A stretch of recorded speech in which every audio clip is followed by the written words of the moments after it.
List के exam में जब ऑन डिमांड एग्जाम देने जाओगे या फिर आप जब एकेडमिक एग्जाम देने जाओगे तो कौन सा पार्ट कितना आएगा, कितने मार्क्स का होगा, तो भाई किस पार्ट पे हमें कितना फोकस करना है, सब इसी वीडियो में बताने वाला हूं मैं। ठीक है, तो देखो पोइट्री जो होता है, जो टेक्स्ट हमारे पास है, जो बुक हमारा दिया हुआ है, उसमें से 10 मार्क्स का पोइट्री आता है। देखो ये मार्क्स लिखा हुआ है, ठीक है, ये है मार्क्स, 10 मार्क्स का पोइट्री में से आएगा।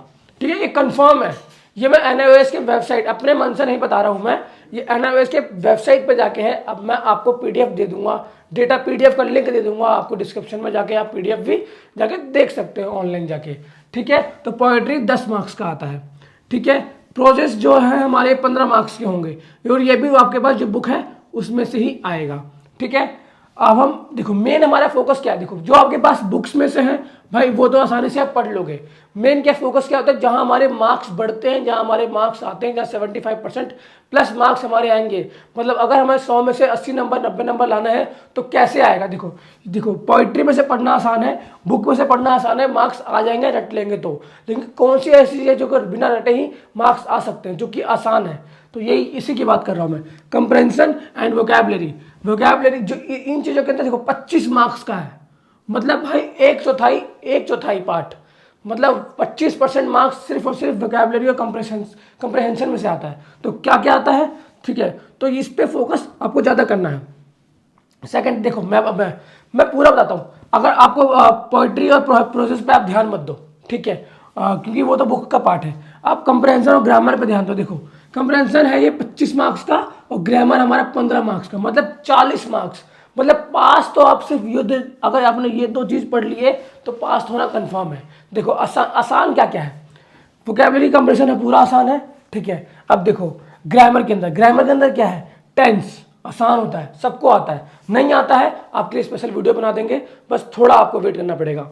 ठीक है, noun verb, fill in the blanks भाई देखो आपको एक इंग्लिश की लाइन लिखी होगी, बीच में एक हो सकता है आर्टिकल मिसिंग हो सकता है वर्ब मिसिंग हो सकता है कुछ भी मिसिंग हो सकता है, ऑब्जेक्ट मिसिंग हो सकता है, वो आपको फिल करके पूरा का पूरा लाइन कंप्लीट करना होता है।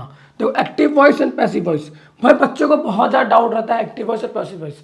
मैं यही बताता हूँ क्या होता है। एक्टिव वॉइस जो आप डायरेक्टली बोल रहे हो, ठीक है, और पैसिव वॉइस वो होता है जो आप इनडायरेक्टली बोल रहे हो। जैसे लक्ष्मण कुमार वर्मा ने खाना खाया, ये हो गया एक्टिव वॉइस। खाना लक्ष्मण कुमार के द्वारा खाया गया, ये हो गया पैसिव वॉइस। ठीक है, बाकी यार मैं प्रॉपर वीडियो बनाऊंगा तो प्रॉपर समझ पाओगे। ठीक है, मतलब इसका ये तो मतलब आप पैसिव वॉइस मतलब आप इनडायरेक्टली बात कर रहे हो, एक्टिव वॉइस मतलब डायरेक्टली बात कर रहे हो। ठीक है, प्रीपोजिशन होता है टू, हो गया टू, आप किस में लिख रहे हो आई एम गोइंग टू, तो टू इज अ प्रीपोजिशन। ठीक है ना, मतलब दो, फॉर एग्जाम्पल बताता हूं मैं प्रीपोजिशन का आसानी में। अगर 2 वर्ड को ऐड करना है, क्या करना है, 2 वर्ड को ऐड करना है तो प्रीपोजिशन यूज होता है। ठीक है, ऑन हो गया, ऑन द टेबल, ठीक है, तो ऑन हमारा प्रीपोजिशन हो गया। टू, गोइंग टू, तो टू हमारा प्रीपोजिशन। एट, ये सब हमारा प्रीपोजिशन हो। कंजक्शन क्या होता है, जब 2 सेंटेंस को हम जब ऐड करते हैं तो कंजक्शन कहलाता है। क्या, जब 2 सेंटेंस को हम ऐड करते हैं तो कंजक्शन कहलाता है। तो एंड हो गया, तो मतलब कंजक्शन ऐसे जो सेंटेंस को जो ऐड करता है। ठीक है, तो बेस्ट एग्जांपल है एंड एक कंजक्शन वर्ड है।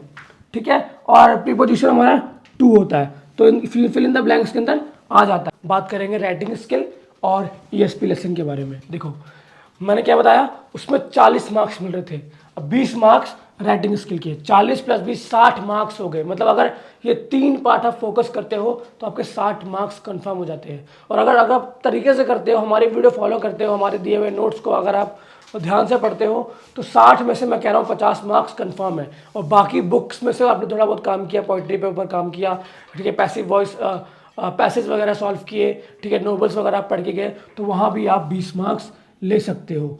ठीक है, तो 50 मार्क्स हमसे ले लिया आपने, ठीक है, 50 से 55 मार्क्स हमसे ले लिया, ठीक है, और 20 मार्क्स मिनिमम में कह रहा हूँ, मिनिमम 20 में कह रहा हूँ, तो 75 मार्क्स हो गए। तो अगर आपने यहाँ ज़्यादा पढ़ लिया और 50 में से 55 मार्क्स भी यहाँ लिया है तो आपका 85-90 तक भी जा सकता है मार्क्स, और बहुत अच्छा पढ़ता है वहाँ, फिर तो आप 100 का भी सोच सकते हो।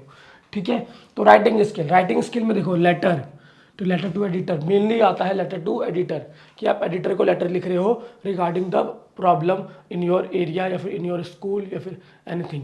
ठीक है, रिपोर्ट कर रहे हो आप, कि फॉर एग्जांपल कोई बच्चा का एक्सीडेंट हो गया था तो आप रिपोर्ट लिख रहे हो स्कूल के लिए कि क्या क्या प्रॉब्लम हुई थी, ठीक है। आर्टिकल लिख रहे हो तो देखो आर्टिकल लिख रहे हो सकता है कोई घटना घटी थी या कोई घटना घटने वाली है, जैसे कि कुछ होने वाला है तो उसके लिए आप आर्टिकल लिखोगे, ठीक है ना, कि क्या होने वाला है, कौन कौन, पूरा डिटेल आपको क्वेश्चन में होगा।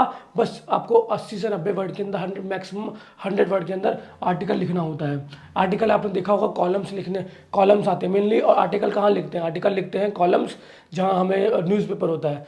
आपने टाइम्स ऑफ इंडिया का न्यूज़पेपर देखा होगा, वहाँ आर्टिकल होता है, ठीक है, इस फॉर्मेट में आर्टिकल होता है, ठीक है। नोटिस क्या है भाई?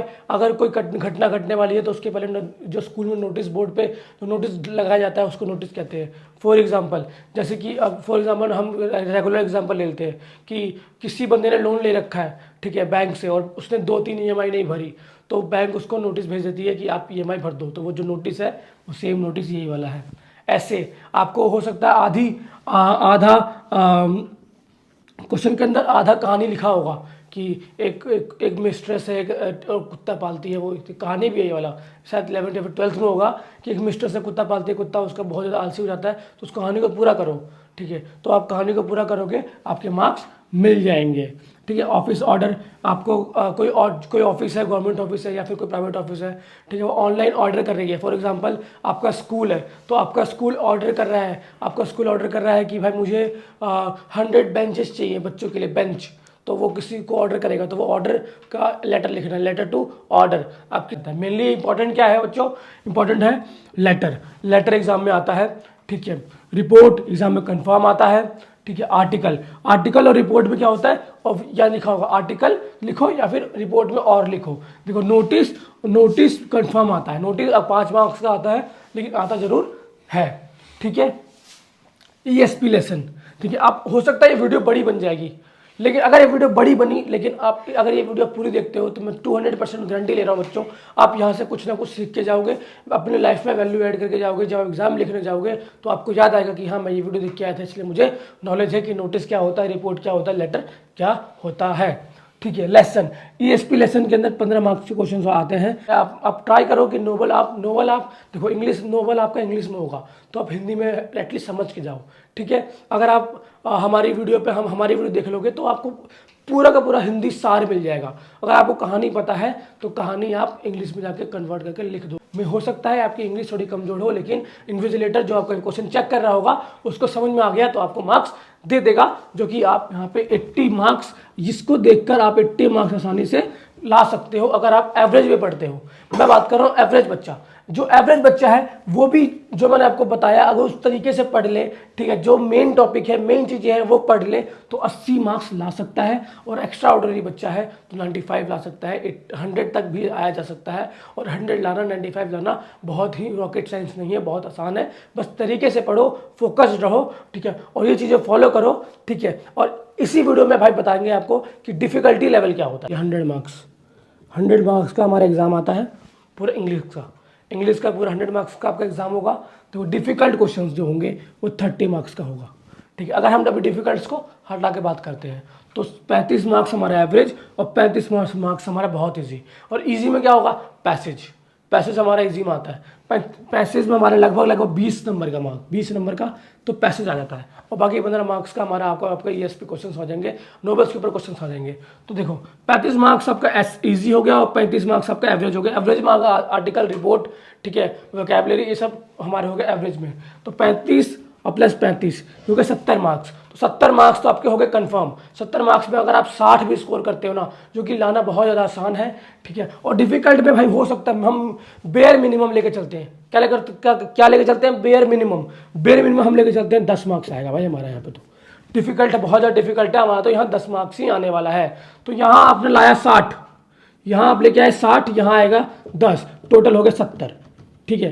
तो मतलब अगर आपने बेयर मिनिमम क्वेश्चन भी सॉल्व किए, बेयर मिनिमम आप पढ़ के गए, तब भी 70 मार्क्स आपके बनते हैं और आप बहुत अच्छा पढ़ के जाते हो। देखो यार यहाँ पे ये 70 लाना बहुत आसान काम है। इजी में 35 के 35 आ सकते हैं, एवरेज में आप हो सकता है 30 ले आओ। बाकी आप डिफिकल्टी में बताया मैंने आपको, बेयर मिनिमम अगर आप 20 मार्क्स का स्कोर ट्राई करते हो तो आपके 95 80 तक, तो 85 95 आराम से आ सकते हैं। 100 लाने वाला बच्चा तो अलग ही होता है, वो उसके लिए डिफिकल्ट कुछ भी नहीं है, ईजी कुछ भी नहीं है, वो पढ़ता ही अलग तरीके से। तो बच्चों वीडियो में इतना ही था। वीडियो में आपको कुछ भी अच्छा लगा होगा अगर आपको कि वैल्यू ऐड हुआ है आपके लाइफ में, तो दोस्तों लाइक शेयर सब्सक्राइब कर देना। अगर कुछ समझ में नहीं आया तो कमेंट कर सकते हो आप। और अगर लग रहा है कि वीडियो अच्छी है तो आप क्या करो, अपने दोस्तों को शेयर करो, और उस दोस्तों को शेयर करो जिसको भाई लगता है इंग्लिश से डर और कोई भी प्रॉब्लम हो, टेंस सीखना हो, प्रीपोजिशन, कंजक्शन, ठीक है, एक्टिव वॉइस, पॉसिव वॉइस, तो इसी चैनल में मिलेगा। तो सब्सक्राइब कर लो। ओके, जय हिंद, बाय बाय।